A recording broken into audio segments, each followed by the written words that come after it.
तो फ्रेंड्स, हम लोग दोबारा से आ चुके हैं हमारे YouTube चैनल पर और हम लोग आज इस वीडियो के अंदर बात करने जा रहे हैं जो हमारा चैप्टर नंबर 2 चल रहा था, प्रिंसिपल्स ऑफ मैनेजमेंट, उसके लास्ट टॉपिक के बारे में बात। ये चैप्टर 2 की हमारी लास्ट वीडियो रहेगी जिसमें हम लोग बात करेंगे एक तो मॉडर्न साइंटिफिक टेक्निक्स के बारे में, दूसरा आपका हेनरी फ्यूल और एफडब्ल्यू टेलर के बीच में क्या डिफरेंस है, इन्होंने क्या क्या दिया, इनको क्या क्या कहा जाता है, बड़े ही डीपली हम लोग बात करेंगे। तो अभी तक अगर आप लोगों को इन दोनों के बारे में समझ में बातें ना आई हो तो शायद यहाँ पर डिफरेंस से आपको क्लियर हो जाए कि दोनों क्या कहना चाहते थे आखिर। तो हम लोग एक एक से बात करेंगे। सबसे पहले मैं आपसे बात करूंगा आज मॉडर्न साइंटिफिक टेक्निक्स के बारे में कि आखिर कौन कौन सी मॉडर्न साइंटिफिक टेक्निक्स हैं। देखो, इससे पहले हम लोग एफडब्ल्यू टेलर के बारे में पढ़ चुके हैं। इनकी लगभग 9 टेक्निक्स पढ़ चुके हैं जिसके अंदर आपने देखा method study, motion study, time study, differential piece wage system, इसके अलावा वर्क स्टडी, फिर आप लोगों ने फंक्शनल फोरमैनशिप। ऐसे आप लोगों ने टोटल 9 पॉइंट्स पढ़ चुके हैं ऑलरेडी। नहीं पढ़े, मैंने वीडियो दे रखी है, डिस्क्रिप्शन में आपको लिंक भी प्रोवाइड कर दूंगा मे बी, या फिर आप प्लेलिस्ट में जाके भी चेक कर सकते हो। तो अब हम लोग बात करते हैं कुछ मॉडर्न साइंटिफिक टेक्निक्स की। यानी टेक्निक्स आपकी वही हैं, थोड़े बहुत चेंजेस किए, नाम परिवर्तित कर दिए, आपको मॉडर्न साइंटिफिक टेक्निक्स का नाम रख दिया गया है। क्या लगभग एक्सप्लेनेशन सेम ही है, बस अब जरा ध्यानपूर्वक सुनना और समझना। सबसे पहला पॉइंट है ऑपरेशनल रिसर्च। देखो, आपको पहला पॉइंट नजर आ रहा है, ऑपरेशनल रिसर्च मतलब समझो ऑपरेशंस यानी जो बिजनेस ऑपरेशंस चल रहे हैं, जो भी प्रोडक्शन चल रहा है वहां की बात करें। रिसर्च का मतलब कुछ नई नई चीजों का इन्वेंशंस, वो आपका रिसर्च कहलाता है।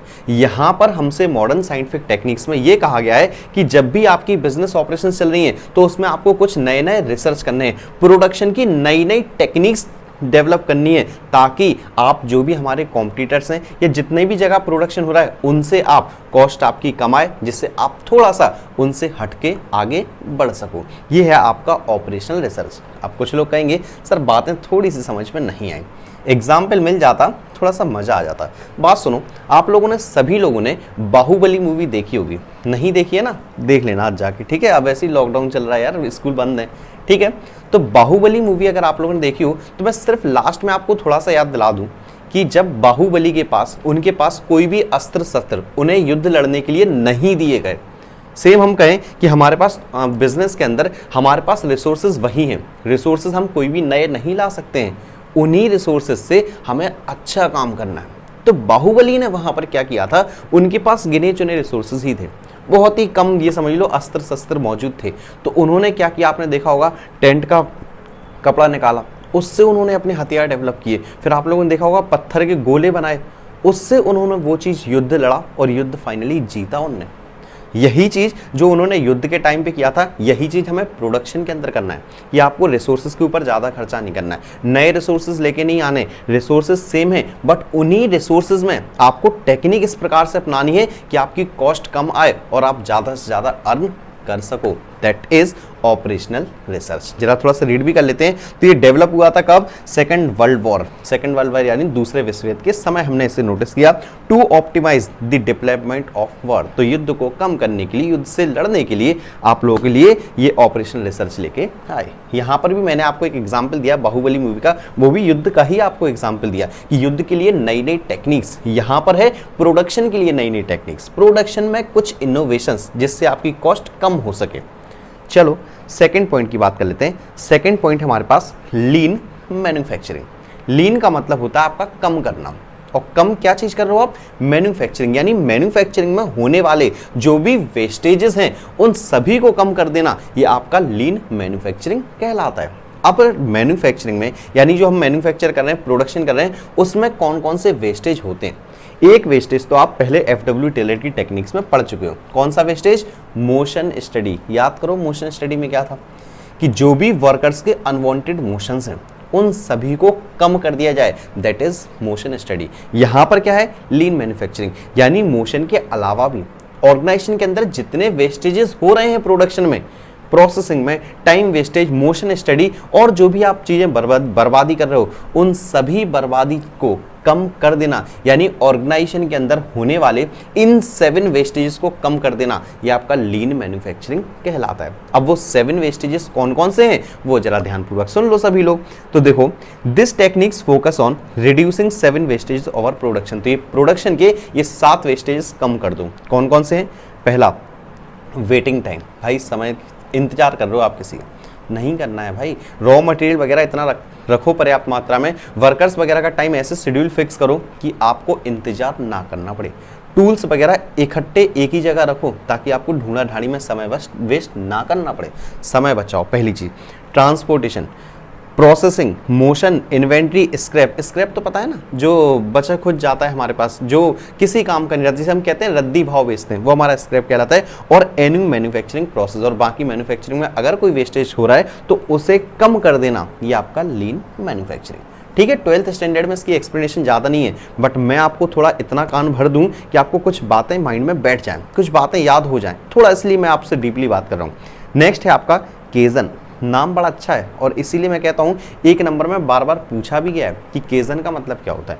कुछ लोग तो कहते हैं सर आउट ऑफ सिलेबस हो गया, ये तो हमने सुना ही नहीं था कभी, बट ध्यान रखना इनसे और एक ही केजन से ही नहीं, ये जो 6-7 पॉइंट है आपके, इनमें से एक ना एक क्वेश्चन बन जाता है, 1 या 2 नंबर में ही बनता है। हो सकता है इस बार भाई आपसे 5 या 6 नंबर में पूछ लें कि मॉडर्न साइंटिफिक टेक्निक्स को एक्सप्लेन कर दो, तो भाई मुसीबत हो जाएगी। क्यों? क्योंकि इसमें आप मन से नहीं लिख पाओगे। याद है तो डन है 6 मार्क्स, याद नहीं है तो खेल खत्म है। ठीक है, चलो केजन की बात कर लेते हैं। केजन का मतलब होता है change for better. Change for better, जो भी हमें नया ऑप्शन मिलता है, आपको लगता है कि यार हमें इसके लिए चेंज हो जाना चाहिए, हम शायद फ्यूचर में कुछ ज़्यादा कमा लें, क्या होगा? आपको चेंजेस करने पड़ेंगे। मतलब कहना यहाँ पर ये चाहते हैं मॉडर्न साइंटिफिक टेक्निक्स के अंदर कि आपको पुरानी वाले तरीके नहीं अपनाने। पहले क्या था, आपने एक बार डिसाइड कर लिया ये करना है, यही स्टेप्स हैं, तो आप वैसे ही करते रहते थे, रट्टू तोते वाले काम। आज की डेट में वो चीज़ नहीं करनी है। आज की डेट में क्या करना है? Change for better. कुछ अच्छा आपको ऑप्शन दिखता है तो आप चेंज हो जाओ, कोई प्रॉब्लम नहीं है, आप और ज़्यादा कमा सकते हो। तो देखो, it is a Japanese word which means change for better. It is a daily activity which eliminates hard and difficult task. तो जो हार्ड टास्क है, जो डिफिकल्ट टास्क है, उन सबको हटा के थोड़ा सा काम को सिंपल कर देना और साइंटिफिक मेथड्स लगा देना, दैट इज केजन। कितने पॉइंट हुए? 3। ऑपरेशनल रिसर्च, लीन मैन्युफैक्चरिंग और केजन। चौथे पॉइंट की बात कर लेते हैं। चौथा पॉइंट है 6 सिग्मा। अब आप कहोगे सर 6 सिग्मा, सिग्मा हम लोगों ने मैथमेटिक्स में सुना है और 6 का मतलब 6 होता है, ये तो आपको पता ही है। तो नाम से देखा जाए तो कुछ भी मतलब बन ही नहीं रहा यहाँ पर, इसलिए सीधा सीधा याद करो। आप लोगों ने एक पॉइंट पढ़ा होगा, अगर आप लोगों को याद हो तो, पॉइंट पढ़ा था हम लोगों ने standardisation and simplification of work, FW Taylor की टेक्निक। उसमें स्टैंडर्डाइजेशन तो ठीक है, प्रॉपर शेप साइज स्टैंडर्ड, उससे मतलब नहीं है। यहाँ पर याद करो simplification of work. Simplification of work में क्या था कि जो भी आपने क्वालिटी वेरिएशंस बढ़ा रखी हैं, आपको एग्जाम्पल याद करो, एक कंपनी थी जो 2000 प्रकार के पेपर बनाती थी, 2000 प्रकार से उसने कम करके 200 प्रकार के पेपर कर दिए थे और वो कंपनी सक्सेस हो गई थी। सेम चीज वही है यार, 6 सिग्मा का मतलब सिंप्लीफिकेशन ऑफ वर्क, कि जो भी आपने क्वालिटी वेरिएशंस को इंक्रीज कर रखा है ना, उनको कम कर दो, ठीक, जिससे आप और ज़्यादा आपकी एफिशिएंसी इंक्रीज हो सके। आप एटलीस्ट कम प्रोडक्ट रखो, कम क्वालिटी रखो, बट उन पे फोकस तो करो ताकि आपकी एफिशिएंसी इंक्रीज हो सके, दैट इज 6 सिग्मा। एक लास्ट पॉइंट, इजी पॉइंट, मेरे ख्याल से इतने पॉइंट इजी लगे होंगे तो ये भी easy, just in time manufacturing. ये तो नाम से ही पता चल गया, जस्ट इन टाइम, यानी जरूरत पड़े तुरंत मैन्युफैक्चर करूं, that is just in time manufacturing. तो आपको यहां पर कहने का मतलब है कि आपको स्टॉक पर्याप्त मात्रा में रखनी है, ताकि जैसे ही आपके पास अर्जेंट ऑर्डर रिसीव होते हैं तो आप उन्हें तुरंत के तुरंत प्रोवाइड कर सको। देखो यही है, it is an inventory management. तो आपको इन्वेंट्री यानी स्टॉक का मैनेजमेंट करके चलना है, to improve and return and reduce cost, जिससे आपकी कॉस्ट कम हो सके, इसलिए आपको क्या करके चलना है, जस्ट इन टाइम मैन्युफैक्चरिंग। तो मेरे ख्याल से 1 2 3 और 5 है क्या? हाँ 5 है, 5 पॉइंट है, इजी पॉइंट है, शायद आपको याद हो जाएंगे। ठीक है, याद जरूर कर लेना यार, क्योंकि ये पॉइंट ऐसे हैं, बाकी तो प्रिंसिपल्स ऐसे हैं, बाकी टेक्निक्स भी ऐसी हैं। आप एक बार वीडियो देख लोगे, आप एक बार समझ लोगे तो आप खुद से मन से बना के भी लिख दोगे, बट ये चीज़ ऐसी है जब तक आप पढ़ोगे नहीं ना यार, खुद से मन से बना के नहीं लिख पाओगे। चलो खैर, आपकी इच्छा है याद करना और ना करना। अब मैं आता हूँ comparison between FW Taylor and Henri Fayol. तो हम लोग पहले हमने पढ़ा था हेनरी फ्यूल को, फिर हमने पढ़ा था FW टेलर को। आप ये मत सोचना कि सिर्फ 4 ही पॉइंट हैं, हमारे पास टोटल 7 पॉइंट्स हैं और 7 के 7 पॉइंट्स पढ़ेंगे। 7 पॉइंट मैं इसलिए पढ़ा रहा हूँ क्योंकि गलती से ही कहूँगा, आपको 5 पॉइंट तो याद रहेंगे ही रहेंगे।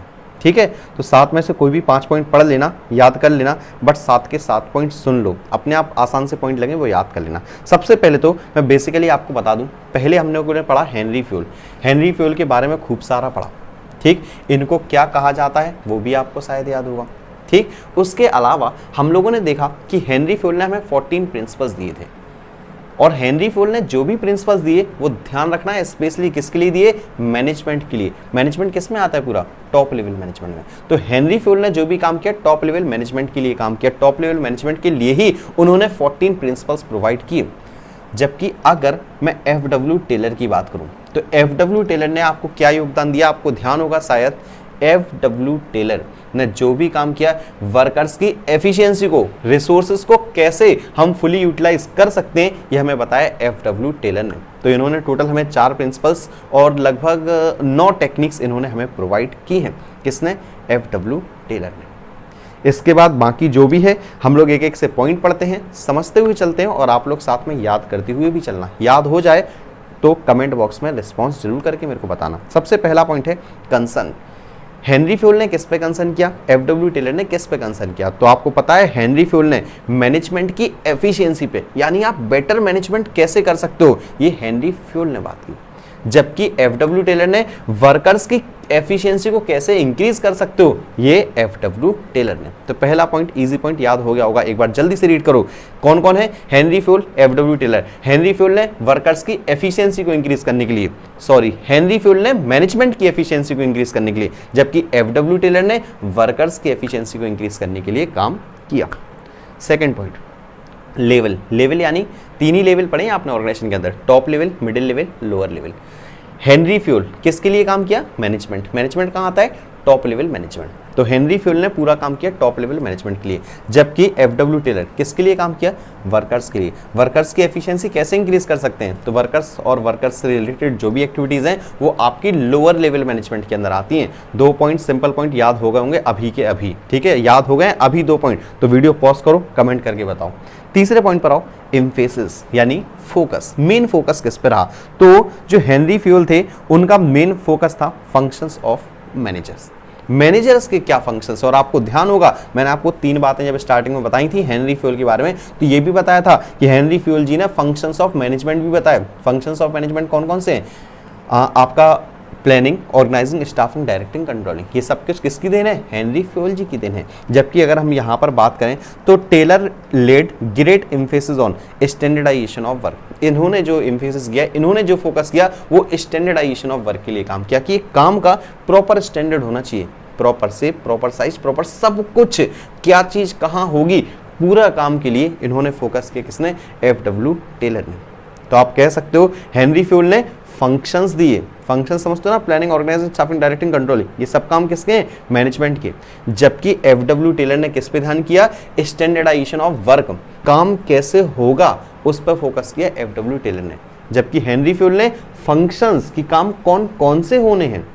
ठीक, तो ये जनरली बात करें तो एफडब्ल्यू टेलर प्रोडक्शन की बात करना चाह रहे हैं और हेनरी फ्यूल आपकी मैनेजमेंट की बात करना चाह रहे हैं। चलो फोर्थ पॉइंट, हमारा फोर्थ पॉइंट है ही फोकस, तो देख लेते हैं फोर्थ पॉइंट, फोकस। तो किस किस पर फोकस किया, तो हेनरी फ्यूल जी ने फोकस किया focus on development of principle for better management. इन्होंने एक बेटर मैनेजमेंट के लिए प्रिंसिपल्स डेवलप किया। अब आप ये मत कहना कि सर ये पॉइंट तो रिपीट हो रहे हैं, मैं कुछ नहीं कर सकता यार, आप पूनम गांधी बुक देख लो, यही सारे पॉइंट हैं। बट फिर भी आप देखो 4 पॉइंट हो गए, 4 के 4 पॉइंट आपको याद हो जाएंगे। ठीक, थोड़ा थोड़ा सा डिफरेंस है बस पॉइंट्स में। तो हेनरी फ्यूल जी ने प्रिंसिपल्स फॉर बेटर मैनेजमेंट, अच्छे मैनेजमेंट के लिए उन्होंने प्रिंसिपल्स प्रोवाइड किए। जबकि एफडब्ल्यू टेलर ने एलिमिनेटिंग वेस्टफुल मूवमेंट्स, वर्कर्स के जो भी वेस्टफुल मूवमेंट्स हैं उनकी एनर्जी को सेव करके चलो, ये किसने दिया, आपके एफडब्ल्यू टेलर ने। तो अब आप कहोगे हाँ सर ये पॉइंट थोड़ा सा डिफरेंस हो गया, ठीक है, तो आपको सारे पॉइंट्स पढ़ने। देखो 5th पॉइंट है मेजर कंट्रीब्यूशन, किसने क्या कंट्रीब्यूशन किया, तो fuels main contribution of development of 14 principles of general management. तो इनका मेन कंट्रीब्यूशन क्या रहा हेनरी फ्यूल का, कि इन्होंने हमें 14 प्रिंसिपल्स प्रोवाइड किए मैनेजमेंट के लिए। जबकि एफडब्ल्यू टेलर ने इन्होंने साइंटिफिक टेक्निक्स भी दी और साइंटिफिक प्रिंसिपल्स भी दिए। इसके बाद पर्सनैलिटी, ध्यान रखना इंपॉर्टेंट पॉइंट, अगेन मैं आपसे बता दूं, और जब मैंने आपको पढ़ाया था तब भी मैंने आपको बताया था कि ये चीज, ये लाइन रट लेना 1 नंबर के लिए। कौन कौन सी, हेनरी फ्यूल जी को क्या कहा जाता है, become famous as father of general management. ध्यान रखना Henri Fayol general management, father of general management, जबकि FW Taylor famous as father of scientific management. Scientific management के पिताजी कौन? एफ.डब्ल्यू. टेलर। और आपके जनरल मैनेजमेंट के पिताजी कौन? Henri Fayol. ये एक नंबर के लिए मैं कहता हूँ अच्छे से घोल के पी जाओ इस पॉइंट को। उसके बाद एक 7th पॉइंट है unity of command. Unity of command तो आप लोगों ने एक प्रिंसिपल सुना है। क्या सुना है? यूनिटी ऑफ कमांड के अंदर था कि एक वर्कर को एक बार में सिर्फ एक ही बॉस ऑर्डर देगा। यानी जैसे मैं एक वर्कर हूं, मैं काम कर रहा हूं, तो मुझे अगर 17 टीचर आके ऑर्डर दे जाए ना, तो मैं किसी की मानूं ना। मेरे को एक बार में सिर्फ एक ही टीचर पढ़ाएगा, एक ही टीचर ऑर्डर देगा मेरे को एक बार में। That is unity of command. तो unity of command Henri Fayol ने तो फॉलो किया, इन्होंने तो प्रिंसिपल ही दिया यूनिटी ऑफ कमांड। जबकि एफ.डब्ल्यू. टेलर को अगर आपको याद हो फंक्शनल फोरमैनशिप, तो इन्होंने क्या कहा था एफ.डब्ल्यू. टेलर ने कि आप ऑर्गेनाइजेशन के अंदर 4 प्लानिंग डिपार्टमेंट में और 4 प्रोडक्शन डिपार्टमेंट में हेड बना दो।